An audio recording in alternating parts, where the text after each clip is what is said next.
Sense and Sensibility by Jane Austen. Chapter 23. However small Elinor's general dependence on Lucy's veracity might be, it was impossible for her on serious reflection to suspect it in the present case, where no temptation could be answerable to the folly of inventing a falsehood of such a description. What Lucy had asserted to be true, therefore, Elinor could not, dared not longer doubt.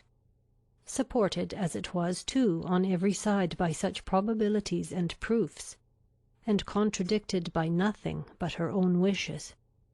Their opportunity of acquaintance in the house of Mr. Pratt was a foundation for the rest, at once indisputable and alarming; and Edward's visit near Plymouth, his melancholy state of mind, his dissatisfaction at his own prospects, his uncertain behaviour towards herself, the intimate knowledge of the Miss Steeles as to Norland and their family connections, which had often surprised her, the picture, the letter, the ring, formed altogether such a body of evidence as overcame every fear of condemning him unfairly, and established as a fact, which no partiality could set aside, his ill treatment of herself. Her resentment of such behaviour, her indignation at having been its dupe, for a short time made her feel only for herself, but other ideas, other considerations soon arose. Had Edward been intentionally deceiving her? Had he feigned a regard for her which he did not feel? Was his engagement to Lucy an engagement of the heart? No. Whatever it might once have been, she could not believe it such at present. His affection was all her own. She could not be deceived in that. Her mother, sisters, Fanny, all had been conscious of his regard for her at Norland. It was not an illusion of her own vanity. He certainly loved her. What a softener of the heart was this persuasion! How much could it not tempt her to forgive! He had been blamable, highly blamable, in remaining at Norland after he first felt her influence over him to be more than it ought to be. In that he could not be defended. But if he had injured her, how much more had he injured himself? If her case were pitiable, his was hopeless. His imprudence had made her miserable for a while, but it seemed to have deprived himself of all chance of ever being otherwise. She might in time regain tranquillity. But he, what had he to look forward to? Could he ever be tolerably happy with Lucy Steele? Could he, were his affection for herself out of the question, with his integrity, his delicacy, and well-informed mind, be satisfied with a wife like her, illiterate, artful, and selfish? The youthful infatuation of 19 would naturally blind him to everything but her beauty and good nature, but the 4 succeeding years, which, if rationally spent, give such improvement to the understanding, must have opened his eyes to her defects of education, while the same period of time, spent on her side in inferior society and more frivolous pursuits, had perhaps robbed her of that simplicity which might once have given an interesting character to her beauty. If in the supposition of his seeking to marry herself, his difficulties from his mother had seemed great, how much greater were they now likely to be, when the object of his engagement was undoubtedly inferior in connections, and probably inferior in fortune to herself? These difficulties, indeed, with a heart so alienated from Lucy, might not press very hard upon his patience, but melancholy was the state of the person by whom the expectation of family opposition and unkindness could be felt as a relief.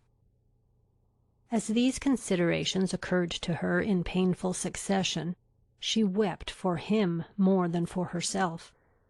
Supported by the conviction of having done nothing to merit her present unhappiness, and consoled by the belief that Edward had done nothing to forfeit her esteem, she thought she could even now, under the first smart of the heavy blow, command herself enough to guard every suspicion of the truth from her mother and sisters.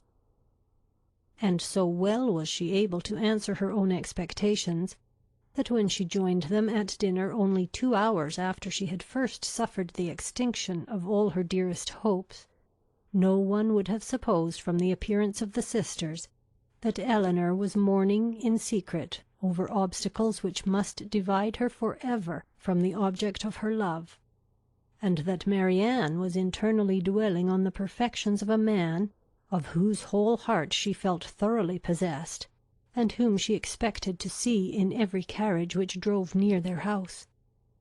The necessity of concealing from her mother and Marianne what had been entrusted in confidence to herself, though it obliged her to unceasing exertion, was no aggravation of Elinor's distress. On the contrary, it was a relief to her, to be spared the communication of what would give such affliction to them, and to be saved likewise from hearing that condemnation of Edward, which would probably flow from the excess of their partial affection for herself, and which was more than she felt equal to support. From their counsel or their conversation she knew she could receive no assistance. Their tenderness and sorrow must add to her distress, while her self-command would neither receive encouragement from their example nor from their praise.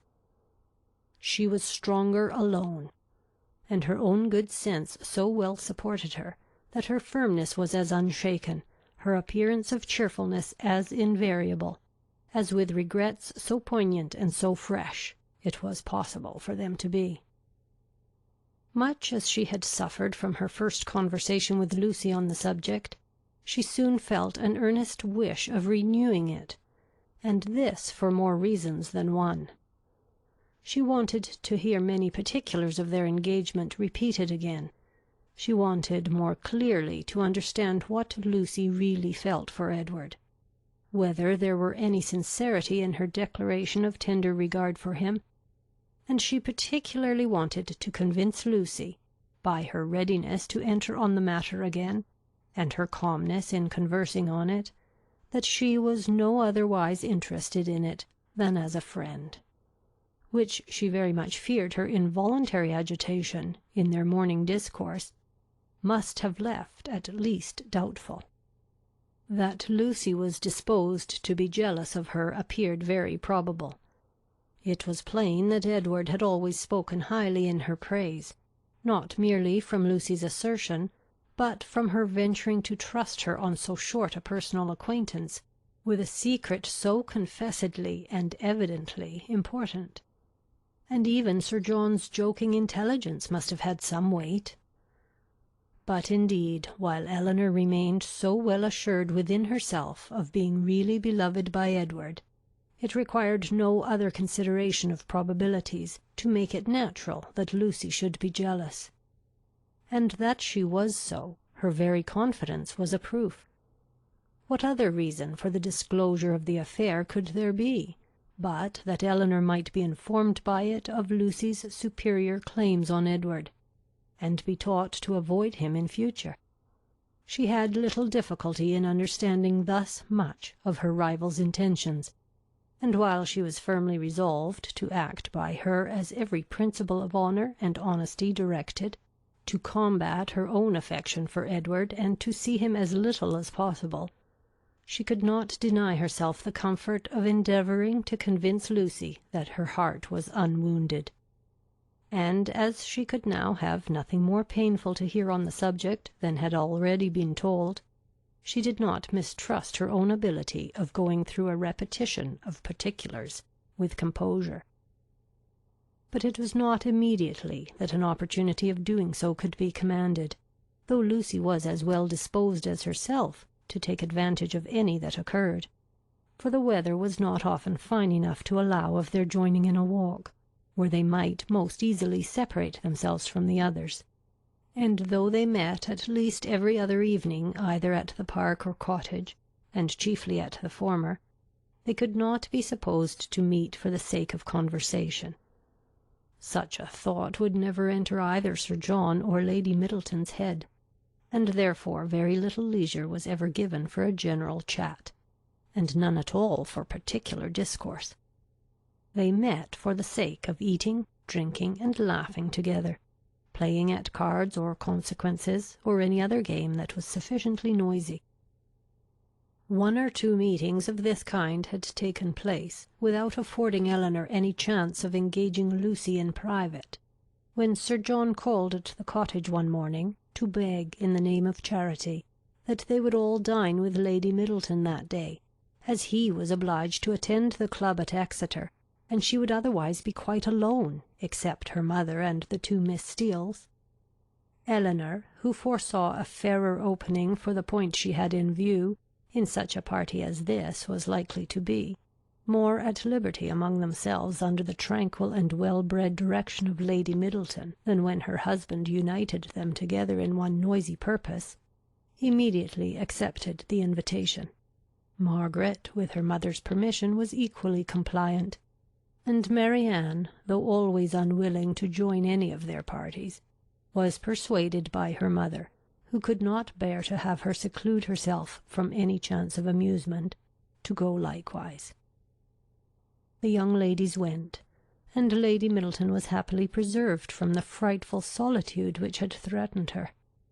The insipidity of the meeting was exactly such as Elinor had expected. It produced not one novelty of thought or expression, and nothing could be less interesting than the whole of their discourse, both in the dining-parlour and drawing-room. To the latter the children accompanied them, and while they remained there she was too well convinced of the impossibility of engaging Lucy's attention to attempt it.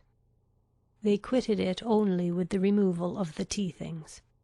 The card-table was then placed, and Elinor began to wonder at herself for having ever entertained a hope of finding time for conversation at the park. They all rose up in preparation for a round game. "I am glad," said Lady Middleton to Lucy, "you are not going to finish poor little Anna Maria's basket this evening, for I am sure it must hurt your eyes to work filigree by candlelight.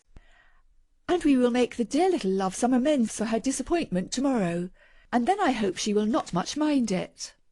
This hint was enough. Lucy recollected herself instantly, and replied, "Indeed, you are very much mistaken, Lady Middleton. I am only waiting to know whether you can make your party without me, or I should have been at my filigree already. I would not disappoint the little angel for all the world, and if you want me at the card-table now, I am resolved to finish the basket after supper." "You are very good. I hope it won't hurt your eyes. Will you ring the bell for some working candles? My poor little girl would be sadly disappointed, I know, if the basket was not finished to-morrow. For though I told her it certainly would not, I am sure she depends upon having it done." Lucy directly drew her work-table near her, and reseated herself with an alacrity and cheerfulness which seemed to infer that she could taste no greater delight than in making a filigree basket for a spoilt child. Lady Middleton proposed a rubber of Casino to the others. No one made any objection but Marianne, who, with her usual inattention to the forms of general civility, exclaimed, "Your ladyship will have the goodness to excuse me. You know I detest cards. I shall go to the pianoforte. I have not touched it since it was tuned." And without farther ceremony she turned away and walked to the instrument. Lady Middleton looked as if she thanked heaven that she had never made so rude a speech.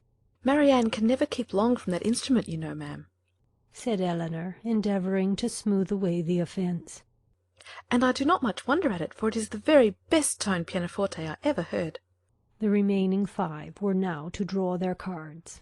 "Perhaps," continued Elinor, "if I should happen to cut out, I may be of some use to Miss Lucy Steele in rolling her papers for her, and there is so much still to be done to the basket that it must be impossible, I think, for her labour singly to finish it this evening. I should like the work exceedingly if she would allow me a share in it." "Indeed, I shall be very much obliged to you for your help," cried Lucy, "for I find there is more to be done to it than I thought there was, and it would be a shocking thing to disappoint dear Anna Maria after all." "Oh, that would be terrible indeed," said Miss Steele. "Dear little soul, how I do love her!" "You are very kind," said Lady Middleton to Elinor. "and as you really like the work, perhaps you will be as well pleased not to cut in till another rubber, or will you take your chance now?" Elinor joyfully profited by the first of these proposals, and thus by a little of that address which Marianne could never condescend to practise, gained her own end, and pleased Lady Middleton at the same time. Lucy made room for her with ready attention, and the two fair rivals were thus seated side by side at the same table, and with the utmost harmony engaged in forwarding the same work. The pianoforte, at which Marianne, wrapped up in her own music and her own thoughts, had by this time forgotten that anybody was in the room besides herself, was luckily so near them that Miss Dashwood now judged she might safely, under the shelter of its noise, introduce the interesting subject, without any risk of being heard at the card table. Chapter 23